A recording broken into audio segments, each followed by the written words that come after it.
Ever felt like you're constantly trying to measure up? Or, that there's some secret blueprint for being good enough that you just haven't found yet? We often chase external validations, thinking if we just achieve this or look that way, we'll finally feel, well, good enough, vowed. But what if true confidence and lasting peace come from an entirely different place? From a deep internal embrace of who you already are. Today, we're taking a deep dive into your journey to self-acceptance. Embrace who you truly are, flaws and all. We've pulled together some incredibly insightful perspectives, from psychological theories like acceptance and commitment therapy to really practical strategies for daily living, and even some powerful personal stories of profound transformation. Our mission really is to cut through the noise and give you clear, actionable insights on cultivating a powerful, resilient sense of self-acceptance. And that raises a really important question, doesn't it? In a world that's constantly pushing us toward this often unattainable perfection, how do we truly embrace our authentic selves, flaws and all? And crucially, what are the tangible, life-changing benefits when we actually manage to do that? We'll explore how this fundamental shift in perception impacts, well, pretty much everything from our mental health to our relationships and our overall life satisfaction. Okay, so let's unpack this term first. Self-acceptance. What is it, really? At its heart, it seems to be about your subjective perception of yourself, your personality, your appearance, your abilities, the whole package. It's acknowledging that you're, a complex, imperfect human being, capable of mistakes, absolutely, yes, but also significant accomplishments. You hold a realistic awareness of your strengths and your weaknesses. And crucially, you accept yourself in spite of your imperfections, understand they're just part of being human, maybe even. And because of your uniqueness, that's a key part. Recognizing that the very traits that make you distinct, even the challenging ones, aren't flaws to be hidden. They're defining characteristics that shape your perspective, your contributions. What's truly fascinating here is that self-acceptance means embracing all your personality traits, the ones you like and the ones you maybe don't like so much, without that harsh judgment or self-criticism. It's about recognizing your inherent worth, your value, regardless of external achievements, failures, or what other people think. It's not about ignoring challenges, not at all. But it's about addressing them with kindness, with courage, and a deep commitment to personal growth. I first started looking into this. I think, like a lot of people, I probably used self-acceptance and self-esteem almost interchangeably. But what really came through in the research is this crucial, almost surprising distinction between the two. This is where it gets really interesting for me. Yeah, stepping back for a moment. Self-esteem, traditionally, often refers to our judgments about how much we like or value ourselves. And it's frequently based on comparisons with others or achieving personal goals. Think about it. Right. When your self-esteem is tied to external factors like how much money you make, how you look, your job title, even your social media popularity, it can be quite flimsy, can't it? Oh, absolutely. Like a roller coaster. Exactly. It fluctuates with every success or failure, leaving you really vulnerable to comparison and needing that external validation. So self-acceptance, in contrast, is described as much more complex, more holistic. It's about seeing yourself for who you really are, beyond just the external stuff, the achievements.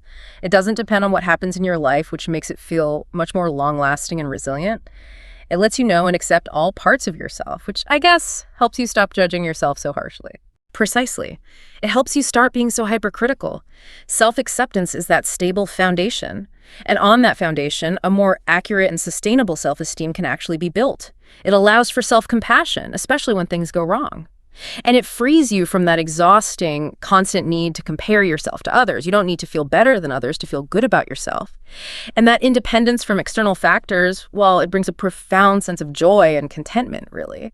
Okay, so if self-acceptance is this powerful, resilient force, why isn't everyone just doing it? Why don't we all just embrace it? The sources point to some fascinating barriers to self-acceptance that we often, maybe unknowingly, create for ourselves. Yes, and what's truly insightful here is that despite their varied forms, many of these barriers boil down to a core struggle. We're often fighting against ourselves, trying to reach some unattainable ideal. These are essentially self-inflicted habits, mental patterns that prevent us from accepting our authentic thoughts, beliefs, emotions, actions, even parts of our personality. They include things like beliefs of defectiveness, that inner feeling of being somehow flawed. That negative self-talk becoming your default lens for everything. Exactly. And then there's self-criticism and judgment, constantly scrutinizing ourselves, seeing mistakes as proof we're inherently bad. The social comparison, of course. Yeah. Measuring our worth against others. Which inevitably leads to unrealistic expectations, setting ourselves up for failure by demanding perfection. We also see things like unprocessed trauma playing a role, those lingering symptoms keeping us locked in self-protection mode. And poor coping styles. Yeah, maladaptive habits like, excessive eating, addictions, isolating oneself, ways we try to avoid facing ourselves.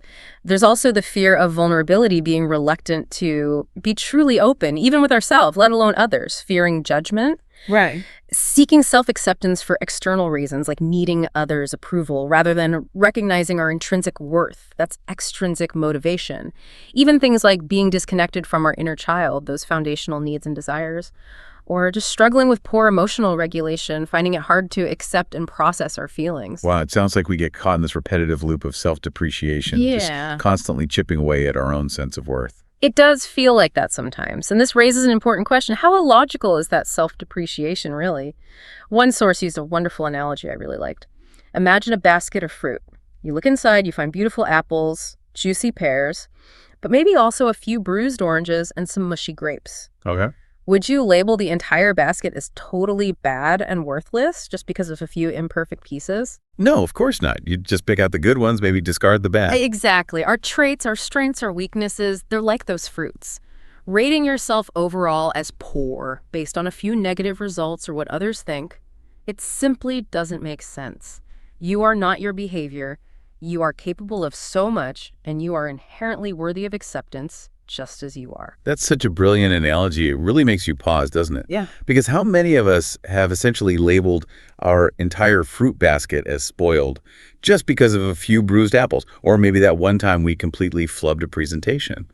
So what does this all mean for someone feeling stuck in that negative loop? What's the way out? Well, the key insight for change here is knowing that you do, in fact, have the power to choose self-acceptance. It's not instinctive, maybe not our default setting, especially if we've learned self-depreciation.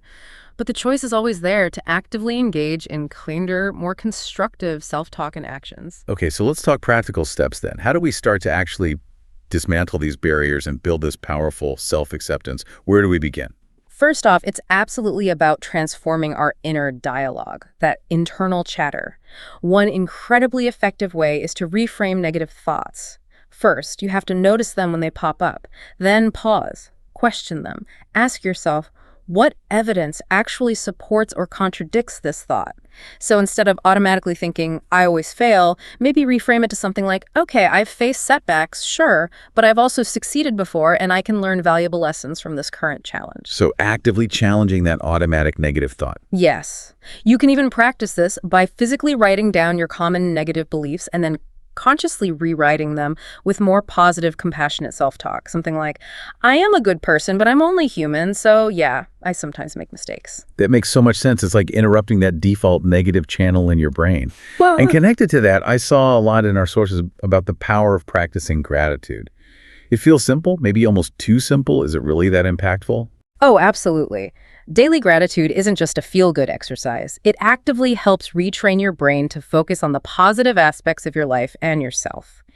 Even when things seem negative, you actively look for the silver linings. If you failed at something, okay, maybe be grateful for the lessons learned or for the courage it took to try in the first place or for the opportunity to grow.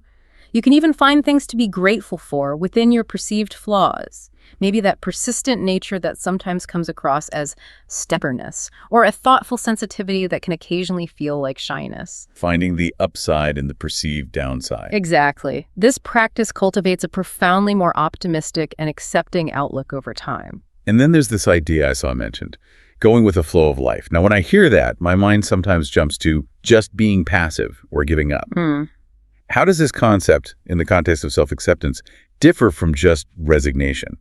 Is it about truly accepting what is, even if you don't necessarily like it? That's a vital distinction. It's absolutely not about being passive or resigned. It's about acknowledging reality.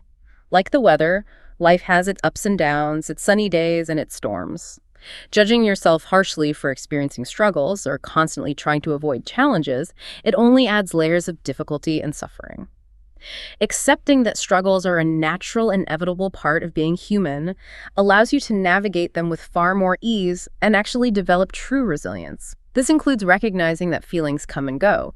Finding healthy outlets for them helps, rather than interrupting their natural process by judging them. And thoughts like, what's wrong with me for feeling this anxious, or I shouldn't be sad. So it's more like accepting the wave is coming rather than trying to stop the ocean. Precisely. It's about dynamic acceptance, acknowledging what's happening without adding that layer of judgment, not a static surrender. Okay. And the big theme woven through all of this seems to be compassion, particularly self-compassion. It feels like a core ingredient, maybe even more fundamental than just feeling good about yourself. Indeed. Self-compassion is often described as giving yourself the same kindness and care you would give to a good friend. And many researchers consider it even more vital for mental well-being than self-esteem, precisely because it helps you be kinder to yourself when you fail, when you mess up. It makes you far more resilient to setbacks. It fundamentally shifts your focus. Instead of just judging the outcome, you measure yourself by your effort and intention. And we know outcomes are often outside our complete control, right? That reframing, measuring by effort and intention, that feels incredibly freeing. But for many of us, applying that kindness to past mistakes, those moments we truly regret, that can be the hardest part. How does self-compassion really equip us for something as difficult as self-forgiveness? I remember reading a powerful personal anecdote about this. Could you share a bit more about that specific story? I think hearing how someone actually navigated that process really brings it to life. It's a fantastic question because you're right, self-forgiveness isn't a one-time event. It's a gradual, courageous process. I recall this story about someone who had a really significant falling out with a close friend. In a moment of intense anger, they lashed out, said some truly cruel things, and the guilt just lingered for years, even after a sort of strained apology, just kept replaying in their mind. The key steps they eventually took to move past it really involved a deep dive into self-compassion first. They had to name what was done, clearly articulate their own actions, and take full responsibility without minimizing or blaming the other person. So admitting to themselves, okay, I said hurtful things because I was angry and I lost control. That vulnerability was step one. Owning it fully. Exactly. Then, asking for forgiveness, genuinely. This wasn't a quick, I'm sorry if. It was a heartfelt apology to their friend that didn't diminish their own responsibility. Something like, I'm truly sorry for the pain I caused with my words. Number 3, and this is the big one. Forgiving yourself repeatedly. This was the ongoing work. Every single time those negative thoughts surfaced, you're a terrible friend, you shouldn't have done that. They consciously practiced self-forgiveness, almost like a gentle internal mantra. I forgive myself for that moment. I did the best I could with what I knew then. Treating the thoughts like passing clouds, maybe? Beautifully put, not like a defining storm. Then, showing up and being seen. For a long time, this person avoided their friend out of shame. Eventually, they forced themselves to attend a mutual gathering. That act of facing the discomfort helped them realize their fears were often bigger in their head. The friend was polite, things weren't the same maybe, but the world didn't end. And that experience built incredible wisdom for future relationships. Showing that vulnerability can lead to growth, not just pain. Right. And number 5 was being grateful for the mistake. This was perhaps the hardest step, seeing it as an opportunity. The person in the story realized that incident taught them profound lessons about their own temper, about rushing to judgment. They actually became a more patient, discerning, and empathetic person because of it. And finally, radically loving all of who you are. Ultimately, this whole process led to celebrating the person they had become in spite of, or maybe even because of, that past mistake. The mistakes don't define you. How you respond, how you learn, how you grow from them, that's what matters. It was about accepting the past as part of their unique, imperfect journey. That's a truly powerful journey, and it really highlights how crucial that compassionate self-forgiveness is. It's work, clearly. Now, this deep dive also highlights a specific therapeutic approach, acceptance and commitment therapy, or ACT, and its take on the self. It seems like a really practical way to build something called I can certainly try. Yes, ACT aims to increase psychological flexibility, which is essentially your ability to adapt your behavior, to shift perspective, so you can act in line with your personal values even when you're faced with difficult thoughts and feelings. It involves looking at 3 different senses of self to help you get unstuck from those unhelpful patterns. First, there's the conceptualized self. This is basically your life story, the narrative you construct about who you are. I am smart, I am anxious, I am a failure. Now, while having a story gives us a sense of identity, fusing with a negative or limiting narrative can severely restrict your flexibility. If you constantly tell yourself, I'll never amount to anything, that story can absolutely become a self-fulfilling prophecy. So how do you loosen the grip of that story? ACT uses what it calls diffusion techniques. Think of it like stepping back and seeing the thought as just a thought, not absolute truth. A simple exercise might involve rapidly repeating a self-critical label aloud, like stupid, stupid, stupid, until it starts to lose its emotional charge and just becomes, well, a sound. A more profound technique involves actively rewriting your life story. You identify objective facts from your past, and then you consciously create alternative endings or interpretations of those same facts. The goal isn't to swap one fixed story for another, but to show yourself you have the power to choose a narrative that allows for more flexibility and growth. Okay, that's the conceptualized self. What's next? Next is the knowing self. This is your ability to non-judgmentally notice the full panorama of your ongoing psychological experiences, your thoughts, emotions, bodily sensations right here, right now in the present moment. Many of us instinctively try to push away uncomfortable feelings or thoughts. We have a sort of behavioral deficit here. Like scrolling through social media or grabbing a snack when you feel anxious. Exactly. That's our mind trying to avoid those unwanted private events, as ACT calls them. So to strengthen this knowing self, mindfulness is key. Techniques like just noticing whatever comes up internally or externally without judgment. Or an exercise like the soldiers in the parade, where you visualize each thought on a sign carried by a marching soldier just passing by. Without engaging with them or trying to stop the parade. Precisely. It helps expand your awareness and reduce that urge to avoid your own experience. It improves your self-image by showing you can handle these internal events. And the third sense of self. This one's a bit more abstract, but really powerful. The observing self, sometimes called self as context. This is the transcendent I. It's the consistent vantage point from which you observe all your experiences. It's the you that you call you that is here now and was there then. It's often experienced as no thing, meaning it's not a thought or a feeling or a physical sensation itself. Think of it like the sky. While thoughts and feelings are the clouds passing through. Exactly. The clouds come and go, sometimes stormy, sometimes calm, but the sky itself remains untouched, unchanging, always there. That's the observing self. Exercises to strengthen this include things like asking yourself, notice who is noticing, or the I am exercise, where you list personal identifiers, I am a parent, I am my job title, I am anxious, and then mentally cross them off one by one until only the core I am remains. Wow. This helps reactivate that sense of a consistent, transcendent self. And this perspective is incredibly powerful because it allows you to hold your thoughts and emotions lightly. You see them as separate from your core self. It frees you up to ask, okay, if these difficult thoughts and feelings aren't me, and if nothing stood in my way, what would I want my life to truly be about? What do I value? Okay, we spent a lot of time discussing these really powerful internal shifts, reframing thoughts, compassion, ACT. But our journey isn't just internal, is it?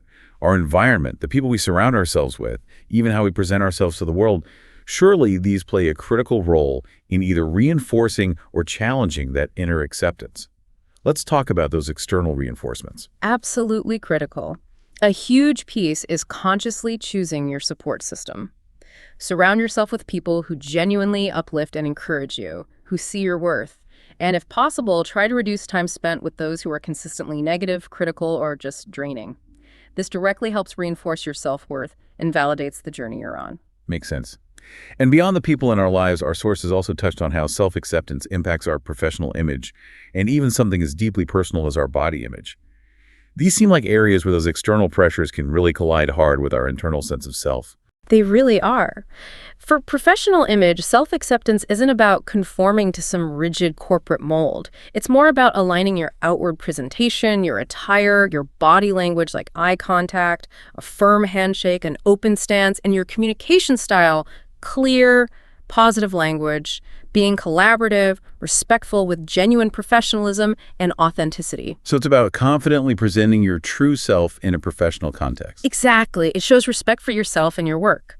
And maybe also considering your online presence, does your social media reflect the professional image you genuinely want to project? Then there's body image, an area where, let's be honest, so many of us struggle intensely due to societal pressures. Self-acceptance here is about recognizing and embracing your natural shape and size. It's about shifting focus from purely aesthetics, from how your body looks, to appreciating what your body can do, whether that's running, dancing, creating art, hugging someone you love, or simply allowing you to experience the world through your senses. Focusing on function over form. Yes. And this involves actively challenging those unrealistic media beauty ideals we're bombarded with. Maybe taking regular social media breaks to escape that constant comparison trap. Choosing clothing that makes you feel comfortable and confident, not just what's trendy or what you think you should wear to fit in. And prioritizing physical activity for the sheer joy of movement and the health benefits it brings rather than just for weight loss or changing your appearance. It's really about honoring your body as your unique, amazing vessel for life. So wrapping this all up, what does this all mean for us? Our deep dive into self-acceptance really shows it's not some final destination we arrive at, is it? It's more like an ongoing, courageous journey. It's about consciously letting go of that harsh self-judgment, really understanding the fundamental difference between self-acceptance and that more fragile self-esteem.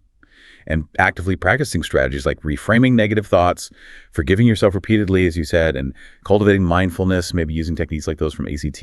Absolutely. And to put this in a broader context, embracing who you truly are, flaws, quirks, strengths, weaknesses, the whole package, it isn't just some fluffy feel-good notion.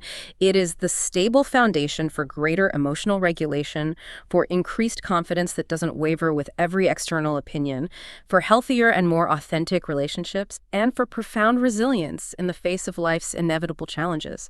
It truly is the very core of mental well-being and living a genuinely fulfilling life. So maybe the next time you find yourself caught in that familiar trap of self-criticism or comparing yourself to someone else, perhaps ask yourself, what is the most courageous and empowering thing I could do right now is simply to say, I accept myself right here, right now, no matter what. Yeah, consider this. If you could truly, deeply embrace your imperfect, unique self, how would your story change starting right now? What possibilities might open up? We really hope this deep dive has given you some powerful insights and maybe some practical tools to begin or perhaps continue your own journey towards radical self-acceptance.